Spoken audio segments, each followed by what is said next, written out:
యందు తీర్థయాత్ర యందు కూడా తప్పకుండా శ్లోకం చెప్పి బయలుదేరుతారు పెద్దలు. ఎందుకని అంటే ప్రయాణంలో వచ్చే ప్రమాదాన్ని నువ్వు ఎక్కడ తట్టుకుంటావు? అసలు ప్రమాదం అంటేనే బుద్ధి చేత తప్పించుకోలేంది. అటువంటి ప్రమాదము నుండి తప్పుకోవాలి అంటే పరదేవత యొక్క అనుగ్రహం ఉండాలి. అందుకే సర్వదా సర్వదేశేషు పాతుత్వాం భువనేశ్వరి మహామాయ జగద్ధాత్రి సచ్చిదానందరూపిణి అన్న శ్లోకంతో నమస్కారం చేస్తారు. చేసి కపర్ది కపర్ది కపర్ది అని తీర్థయాత్రకి వెళ్ళేటప్పుడు 3 మార్లు చెప్తారు. అంత జటాజుటమున్నవాడు పరమేశ్వరుడే, బోడుగుండుతో ఉన్నవాడు పరమేశ్వరుడు. అలా ఎలా సంభవం అండి? నమక్ కపర్ది నీచ యుక్తకేశాయిచ ఎలా అవుతాడు? అంత జటాజూటం ఉంటే బోడిగుండు ఎలా వస్తుంది అంటే అంత జటాజూటంతో ఉన్నవాడు పరమశివుడైతే బోడుగుండుతో ఈ లోకానికి వచ్చినటువంటి శంకర స్వరూపమే శంకరాచార్య స్వరూపం. శంకర శంకర ఇది. అంటే మీరు లోకంలో విచిత్రం చూడండి, తల్లి తండ్రి పెట్టిన పేరు ఉంటుంది, లౌకిక నామము అంటారు. సన్యాస దీక్ష ఇచ్చేటప్పుడు గురువుగారు ఆ పేరు తీసేస్తారు, తీసేసి వేరొక పేరు ఇస్తారు.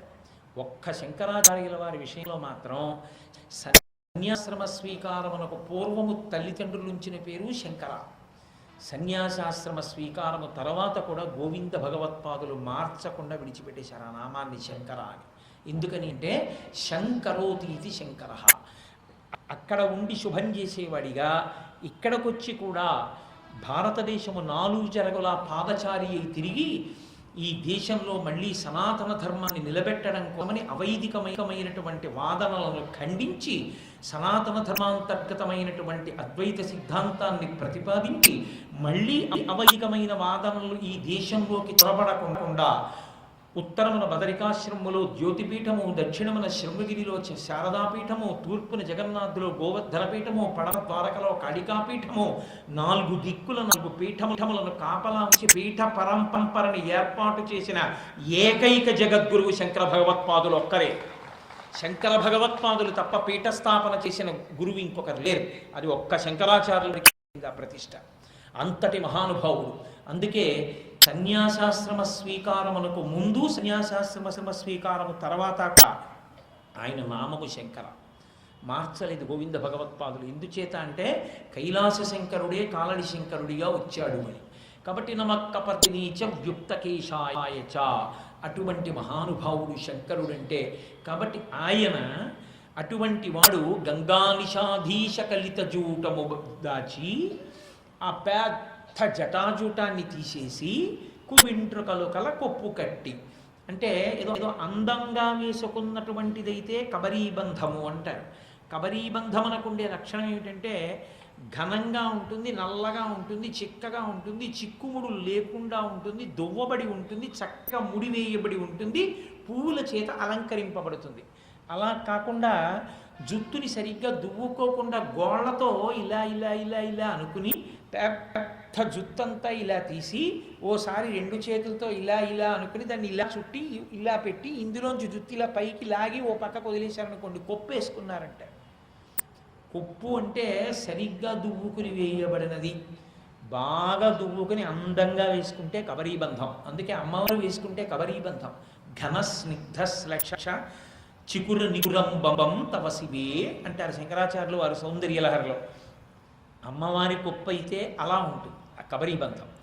మా స్వామి కానీ సోది చెప్పే వాళ్ళ వేషం వేశాడో అలా చుట్టేస్తాడు. నిరాడంబరుడు. ఏదో కాసేపు వేషం కట్టడానికి ఎందుకు అనుకున్నాడు, ఇలా గోళ్లతో సారా జుత్తంతా తీసేశాడు, ఆ జటంతా ఇలా తిప్పాడు, ఇలా పెట్టి లోపల నుంచి ఇలా లాగి ఓ కొప్పు పక్కకేసి వదిలేశాడు.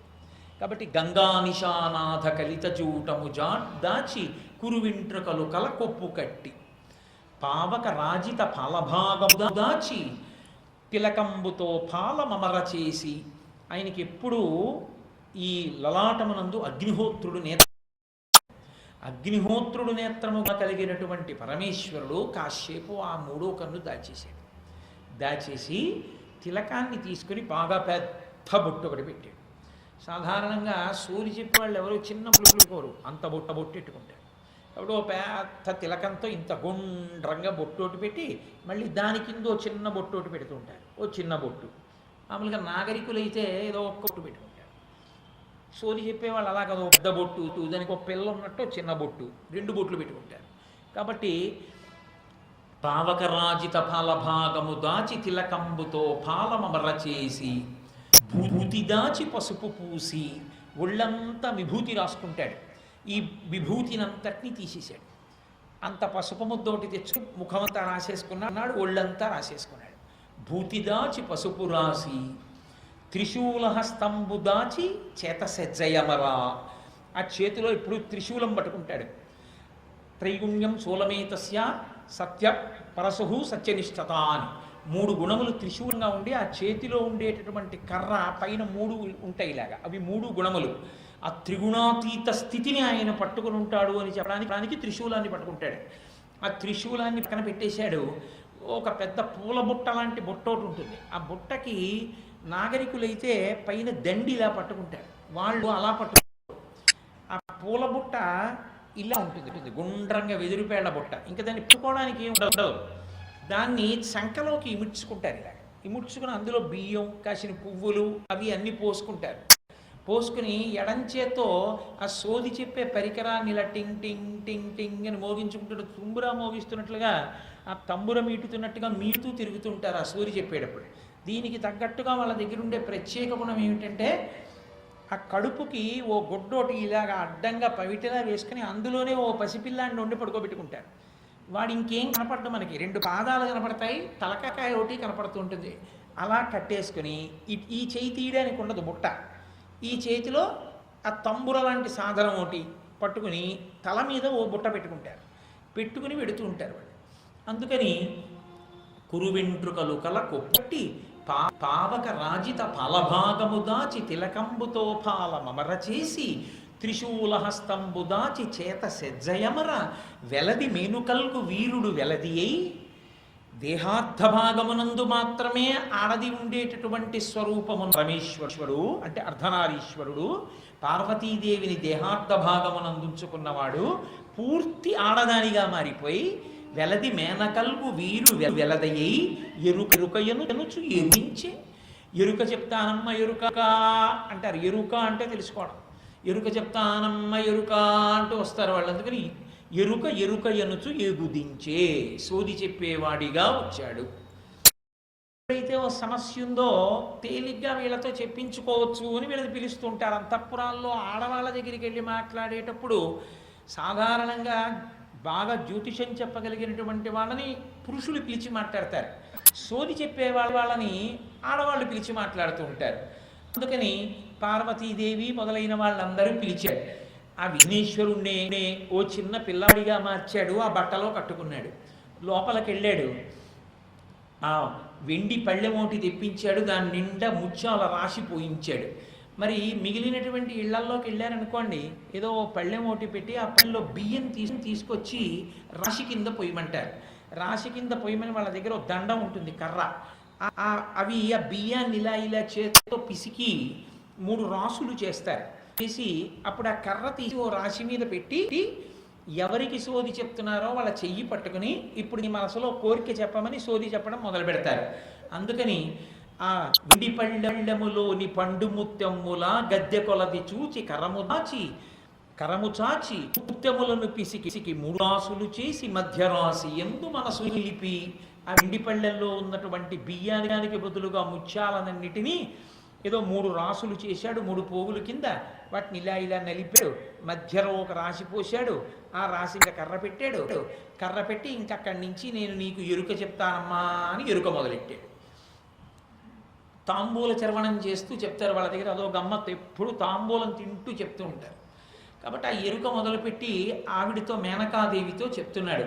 కువలయలోచన కొన్ని దినంబులు కొండల రాజింట నుండగలదు అంటే పద్యం యొక్క స్థాయిలోకి తీసుకొచ్చారు దాన్ని. మామూలుగా స్టోరీ చెప్పేటటువంటి వాళ్ళు ఇటువంటి ప్రక్రియలో మాట్లాడరు. ఏదో స్వామి కైలాసపతిగా నెలకొన్నవాడా, ఆది పరాశక్తిని చేకొన్నవాడా, గేదాలు బొమ్మన్నకి చిన్నవాడా, పాదైన పెనుగొంట పట్టిన్నవాడా, స్వామి శ్రీయప్పతిగా నెలకొన్నవాడా, శ్రీ మహాలక్ష్మిని చేకొన్నవాడా, కంచి కామాక్షి కాశీ విశాలాక్షి మధుర మీనాక్షి బెజవాడ కనకదుర్గమ్మ పలుకీయరే మంచి పలుకీయరే తల్లి పలుకీయరే. ఎడమ చెవి చూపితే బుర్రోడు అనుకో, గడ్డాన్ని చూపితే బుర్రిదే అనుకో, సోది చెప్తానే అమ్మా, నీ సమస్య ఏమిటో నాకు తెలిసే అమ్మా అని ఆ భాషలో మాట్లాడతారు. కానీ ఇప్పుడు దాన్ని పద్యభాగంగా తీర్చిదిద్దారు. అందుకని కువలయలోచన కొన్ని దినంబులు కొండలరాజింట నుండగలదు ఉండి వనంబునకు ఉవిదతో కూడిచని శివునకై తపమర్ది చేయగలదు. తపమర్ది చేసిన తలలాక్షి నినుగూర్చి మీనాంక వైరియు మెచ్చగలడు. మిచ్చి సంభావించి నీ తండ్రి ఇంటను విభవముతో నిను పిండ్లి ఆడగలడు.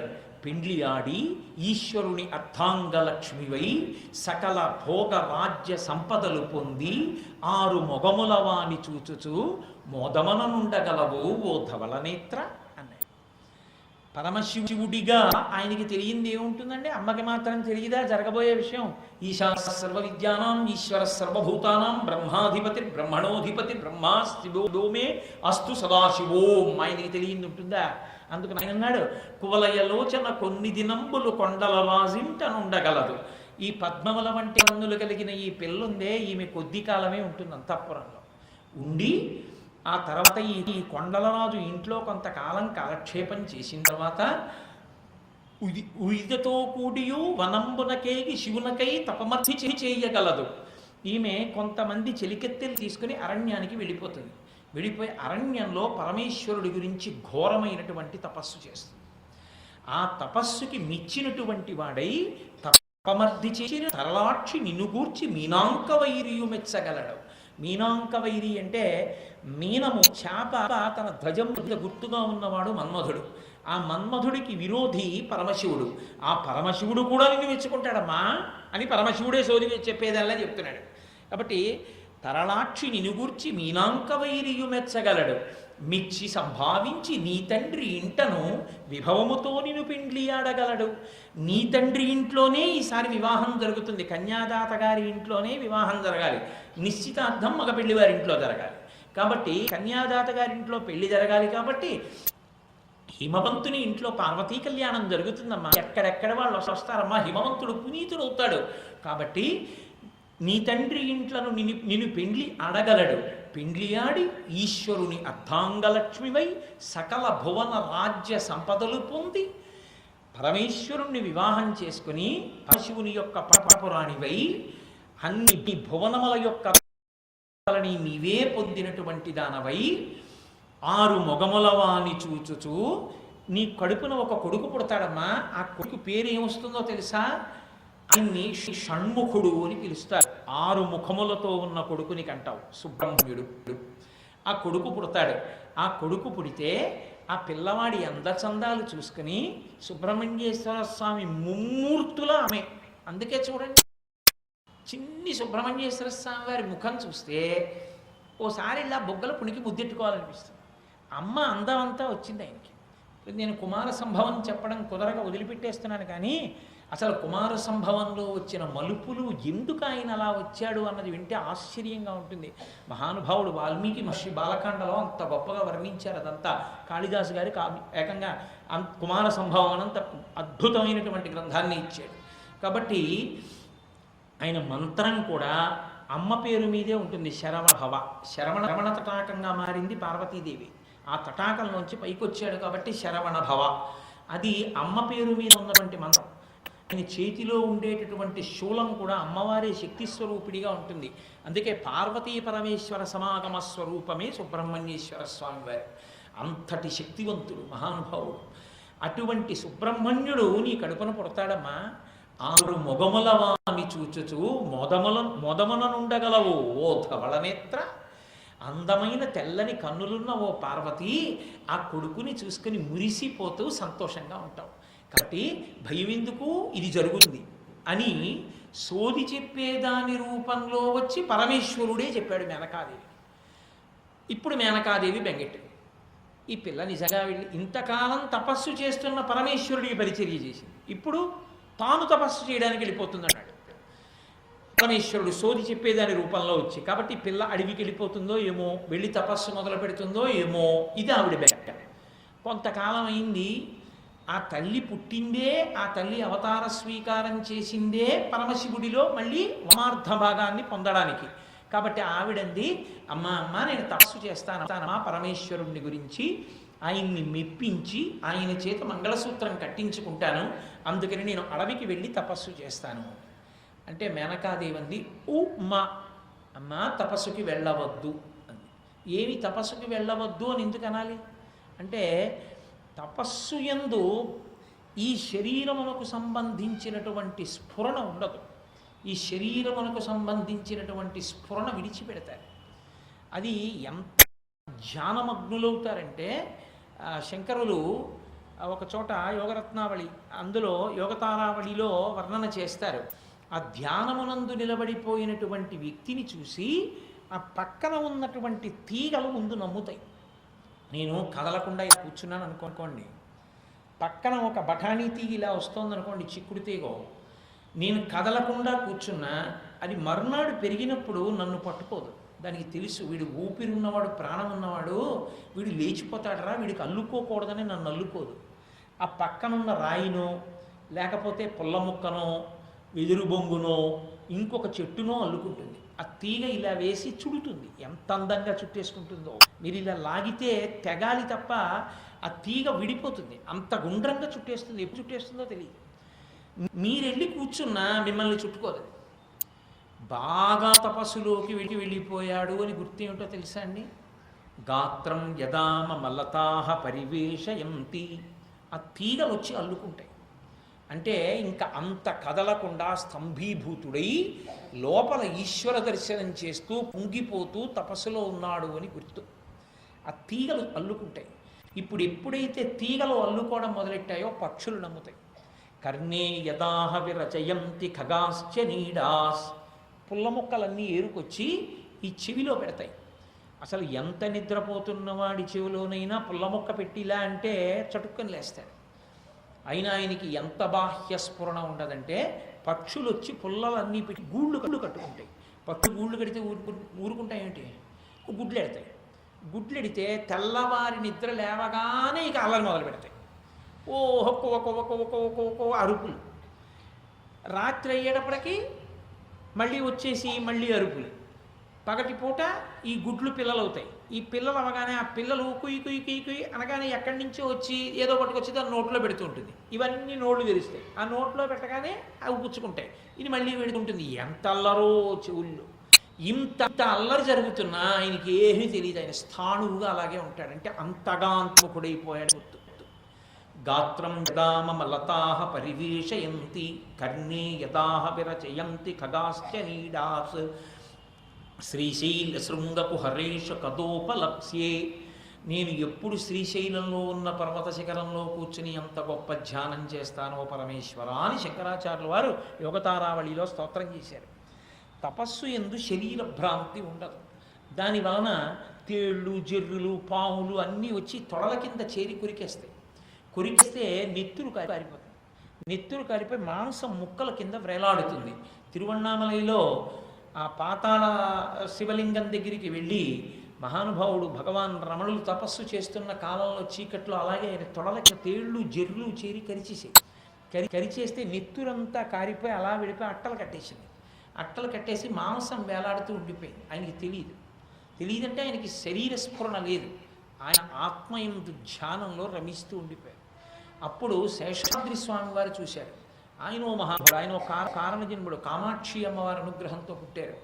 ఆయన జ్ఞాని అని తెలియకూడదని పిచ్చివాళ్ళ తిరుగుతుంటారు. ఆయన పాతాళలింగం దగ్గర బ్రాహ్మణస్వామి ఒకతను కూర్చుని ఉన్నాడు. తొడలు కూడా తినేసే విషక్రిములు, వెళ్ళి తీసుకుండి అన్నారు.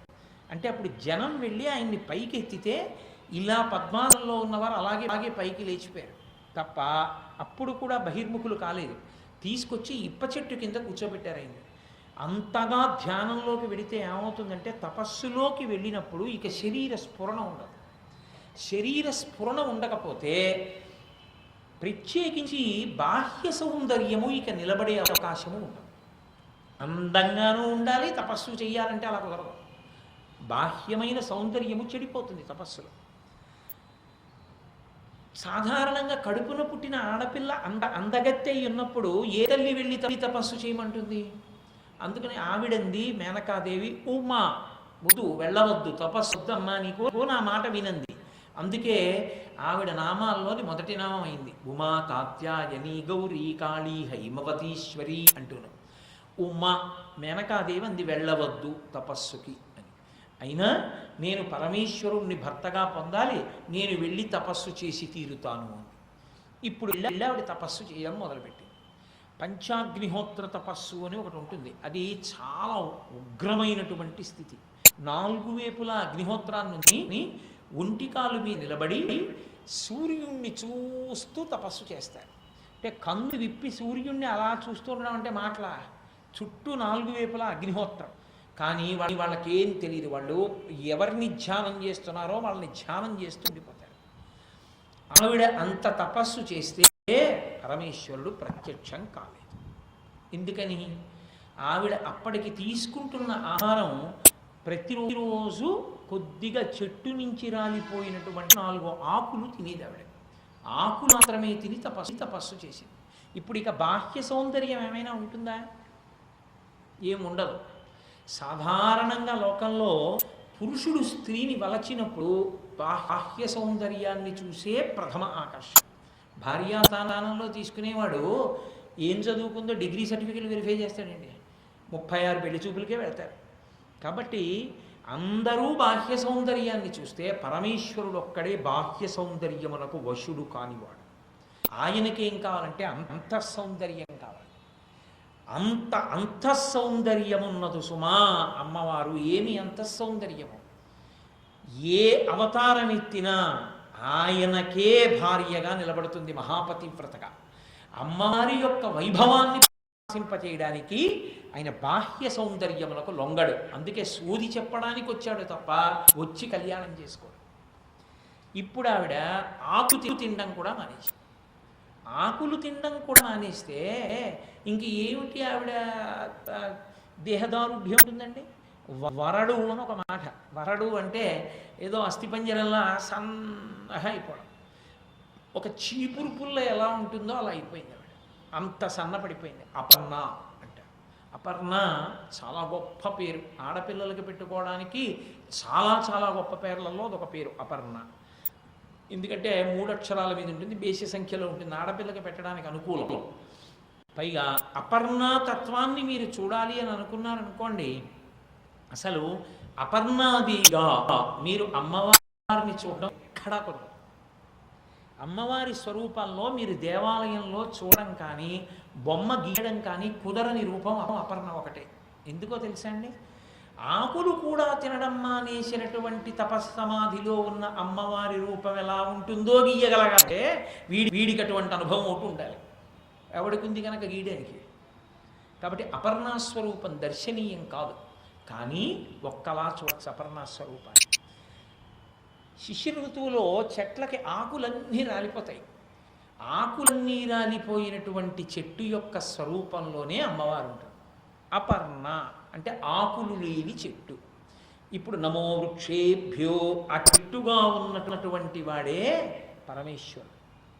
చెట్టుకి ఆకులు లేని ఆమె పార్వతీదేవి. మళ్ళీ ఆ చెట్టు హరికేశేభ్యో ఆకుపచ్చతనాన్ని పొందిందనుకోండి, అప్పుడు మళ్ళీ పరమేశ్వరుడే.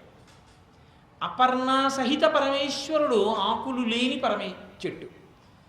మరి దానికి ఎండిపోయినటువంటి కొమ్మ ఉంటుంది. ఇంకేముందండి చెట్టు అనిపిస్తుంది, ఎండిపోయిన కొమ్మలతో ఉంటుంది. ఆ స్కందములే స్కందుడు సుబ్రహ్మణ్యుడు. అందుకే అసలు పరమశివుడు లేని ప్రదేశం లేదు అవతల బొమ్మన్నారు.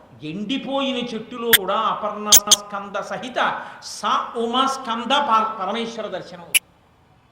అది శివవైభవం అంటే. కాబట్టి చెట్టు ఆకులు లేని తనంలో మీరు అపర్ణాతత్వాన్ని దర్శనం చేయవలసి ఉంటుంది. అంత గొప్ప తత్వం మహానుభావుడిది. అటువంటి అపర్ణాదేవిగా మారిపోయింది. మారిపోయి ఆకులు తినడం కూడా అనేసి పరమేశ్వరుడు గురించి ఘోరాతి ఘోరమైన తపస్సు చేస్తోంది. చిలికెత్తెలు చుట్టూ నిలబడి ఉన్నారు. బహుశः ప్రపంచంలో తన పెళ్లి తాను చెడగొట్టుకోవడానికి ప్రయత్నించిన ఏకైక మహానుభావుడు పరమశివుడు ఒక్కడే. ఎందుకో తెలుసా అండి? 2 పర్యాయాలు చేశాడు అలాగా. ఇప్పుడు ఆయన అంతఃసౌందర్యము ఆమె తపస్సు చేత, ఆమె ధృతి చేత, ఆమె నిర్ణయం చేత ప్రకటనమైంది. ఇంతకాలం రాకపోతే తన వంక తాను చూసుకుని, ఇంత తపస్సు చేశాను, ఇలా అయిపోయింది శరీరం, అయినా ఈయన రాలేదని కోపం ఉందా, భయందు అంతే భక్తితో ఉందా చూడాలనుకున్నాడు. అనుకుని ఇంతకుముందు సోది కట్టే వేషం కట్టాడు, ఇప్పుడు బ్రహ్మచారి వేషం కట్టాడు. ఇప్పుడు ఒక శుద్ధ బ్రహ్మచారిగా మారి అమ్మవారి దగ్గరికి వచ్చాడు. బ్రహ్మచారిగా ఉండడం అంటే మనకి తెలుసున్న బ్రహ్మచారులు గారు. బ్రహ్మచారి అంటే ఎలా ఉండాలో శాస్త్రం చెప్తుంది. ఆయన తనరు ముమ్మారు చుట్టిన దర్భముంజితో కొమ్మెరెంగు పలంచి గోచితోడ మొలనున్న ధవళంపు ముద్దు పేలికతోడ ఇమ్మైన కృష్ణాజినమ్ముతోడ వెలుపల పెట్టిన వెలిజన్నిదముతోడ రమణి కమనీయ భస్మ త్రిపుండ్రములతోడ అక్షమాలికతోడ ఆ కూక చిన్ని జుత్తుతోడ మేధావి బొట్టుతోడ తనరు వానభాగమునందు వ్రేలాడు దీర్ఘమైన దండంబును వెలుంగు దర్భయూ ఉంగరంబును కలింగి గొడుగు పట్టి వడుగు కుర్రడై చనుదించే శూలి మంచుకొండ చూలి కడకు. మంచుకొండ చూలి అంటే హిమవత్ పర్వత పుత్రి హైమవతి పార్వతీదేవి దగ్గరికి ఇటువంటి వేషంతో వచ్చాడు. వడుగు అంటే అప్పుడే ఉపనయనం చేసుకున్నటువంటి బ్రహ్మచారి. వామనమూర్తిగా వచ్చారే శ్రీ మహావిష్ణువు, అలా ఈయన కూడా ఒక బ్రహ్మచారి వేషంలో వచ్చాడు. తనరు ముమ్మారు చుట్టిన దర్భంభముంజితో 3 మాటలు మొల చుట్టూ చుట్టుకున్నటువంటి దర్భల యొక్క త్రాటి చేత కొమ్మెరుంగు పలంచి గోచితోడ పసుపులో ముంచినటువంటి బట్టని కౌపీనంగా గోచీగా ధరిస్తారు ఊర్ధ్వరేతస్కులు కావడం కోసమని.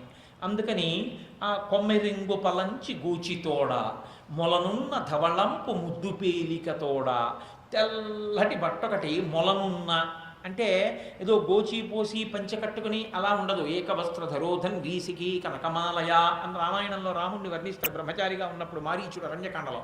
అలా ఒక్క బట్ట ఒకటి ఇలా మొల చుట్టూ కట్టుకుని మొలనున్న ధవళంపు ముద్దు పేలికతోడ ఓ గుడ్డొకటి కట్టుకుని ఇంపైన కృష్ణాజినమ్ముతోడ జింక చర్మాన్ని పైన ఉత్తరీయంగా కప్పుకొని వెలుపల పెట్టిన విలిజన్నిదముతోడ. బ్రాహ్మణ్యంలో అత్యంత అసహ్యకరమైన విషయం ఏమిటంటే యజ్ఞోపవీతం ధరించిన ఎవరైనా సరే అది మాసిపోయి ఉండడం. అంతకన్నా అన్యాయం అంతకన్నా అజాగ్రత్త ఇంకోటి లేదు. ధవళములు జన్నిదములతోడ కాశికాముద్రయుడిన యుంగరంబుతోడ బ్రహ్మ శాంతర సముప్పు బ్రహ్మ తేజంబుతోడ ప్రవరుడయ్య వియచ్చర ప్రవరుడపుడు అంటాడు అలసాని పెద్దనగారు మన చరిత్రలో.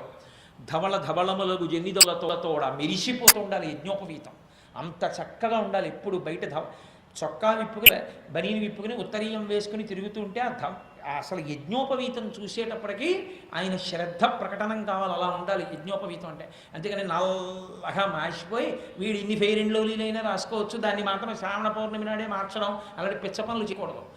కాబట్టి ఆ వెలపల పెట్టిన విలిజన్నిదముతోడ తెల్లని 3 పోగుల యజ్ఞోపవీతంతో రమ్య భస్మ త్రిపుండ్రములతోడ 3 విభూతి రేఖతో. చాలా మందికి ఓ దురభిప్రాయం, ఇలా 3 విభూతి రేఖలు పెట్టుకుంటే శైవుడిని కాదు.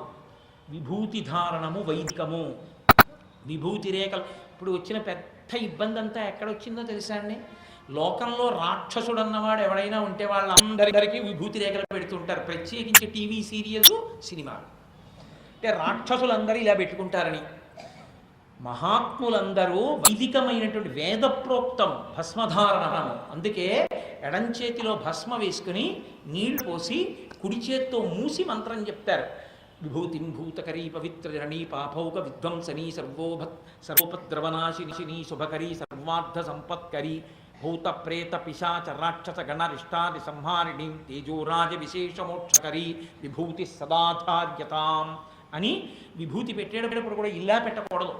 ఈ 2 ఏళ్లతో ఇక్కడి నుంచి ఈ కణత వరకే పెట్టాలి తప్ప కణత దాటి పెట్టకూడదు. ఈ కణత వరకు ఉంచి బొటనవేలు ఇలా పెట్టి 2 వేళ్ళు పైకెత్తి ఇది వెనక్కి రావాలి. అది వైదికమైనటువంటి విభూతి ధారణ.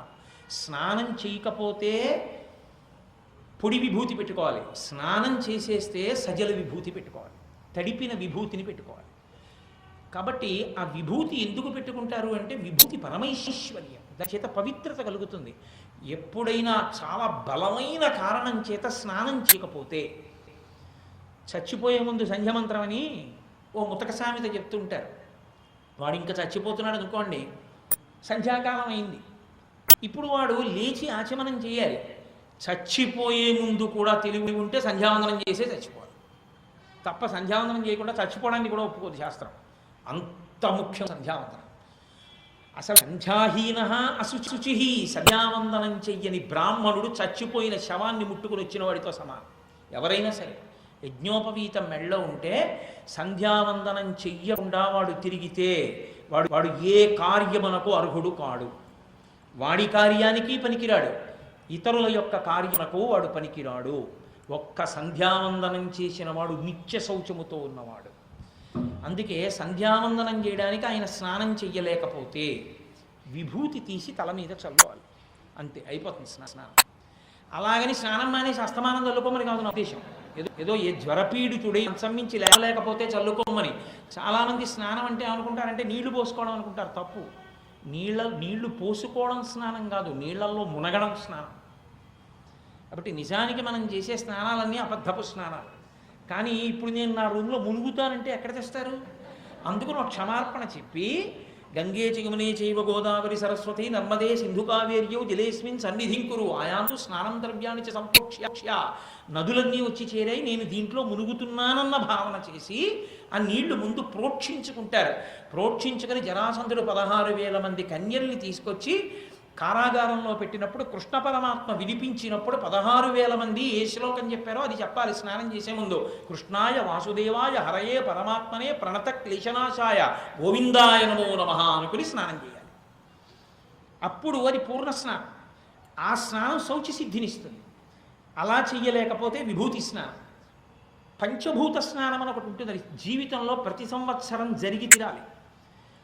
ఇంకొకటి గోధూళి స్నానము అని ఉంటుంది. సాయంకాలం గోవులు ఇంటికి వెళ్ళిపోయే వేళలో ఆ గోవుల డెక్కల నుంచి రేగిన ధూళి మన మీద పడేటట్టుగా తిరగాలి ఒక్కసారైన ఏడాదిలో, అదొక స్నానం. ఆకాశంలోంచి వర్షం పడుతున్నప్పుడు ప్రయత్నపూర్వకంగా ఏడాదిసారైనా తడిసిపోవాలి, దివ్య స్నానం. ఆ స్నానం చెయ్యాలి. ఇవన్నీ స్నానము అని ఉపన్యాసం చెప్తే అదో 10 రోజులు చెప్పాలి, అంత గొప్పది. ఏ శాస్త్రంలో ఆచారకాండే ఉత్తినే రాలేదు వేదంలో. కాబట్టి ఆయన మహానుభావుడు బ్రహ్మచారిగా వచ్చి నించున్నాడు అంటే మామూలుగా నించుంటాడు. ఆయన వైదికంగా ఎలా ఉండాలో బ్రహ్మచారి అన్నవాడు అలాంటి వేషమే కట్టాడు ఆయన బ్రహ్మచారిగా ఉన్నా కూడా. ఎందుకని పరమేశ్వరుడు సమస్త విద్యలకు అలవాల మాటనే, ఆయనే ఇంకొకలా ఎందుకు నిలబడతాడు?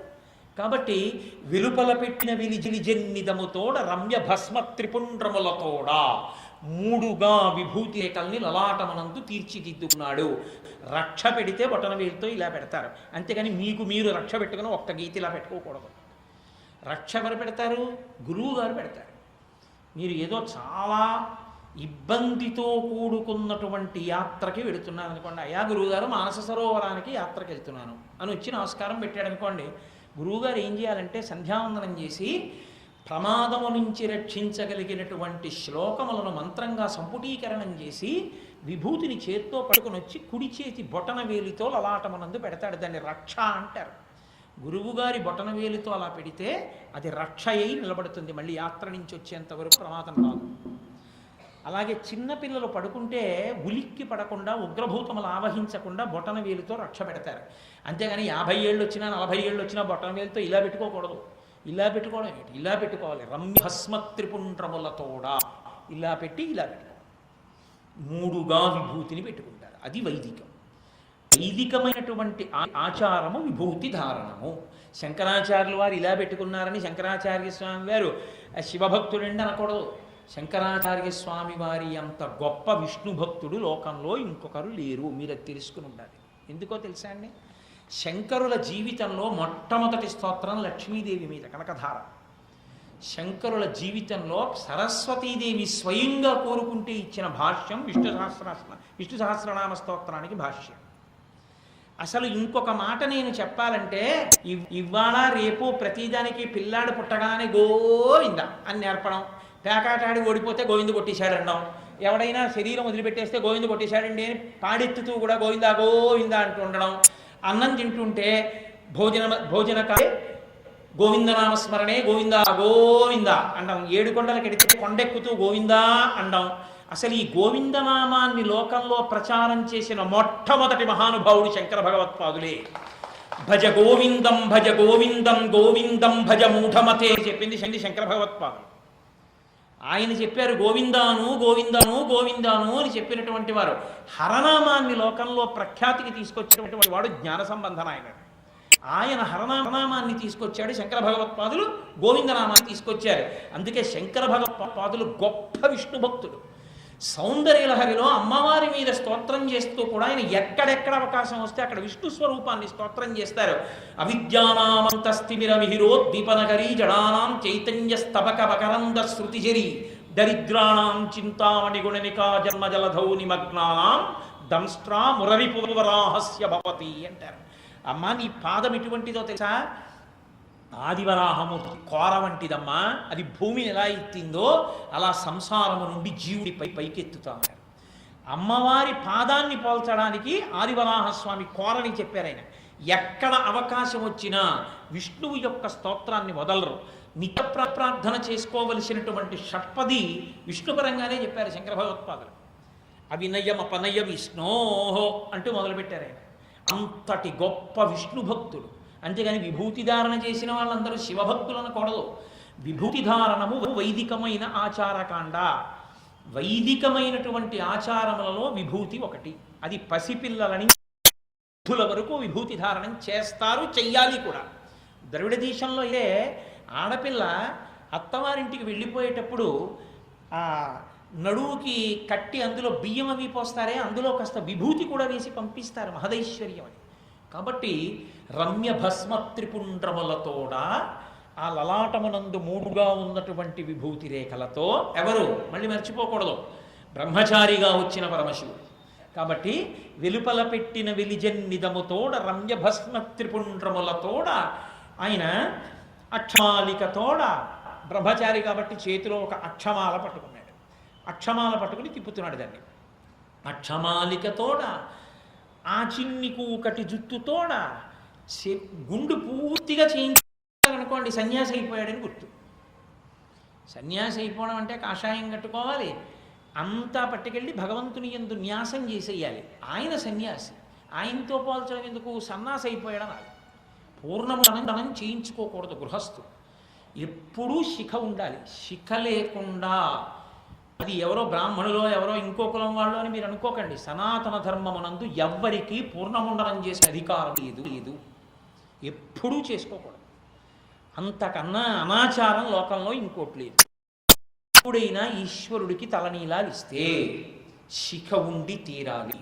శిఖ లేకుండా ఉండడానికి వీలు లేదు. కావాలంటే కోటేశ్వరారు అబద్ధాలు చెప్పాడేమో అని అనుకుంటే మీరు వేదంలో శిఖా ప్రాముఖ్యం గురించి వంటి మంత్ర వ్యాఖ్యానములను చూడవచ్చు.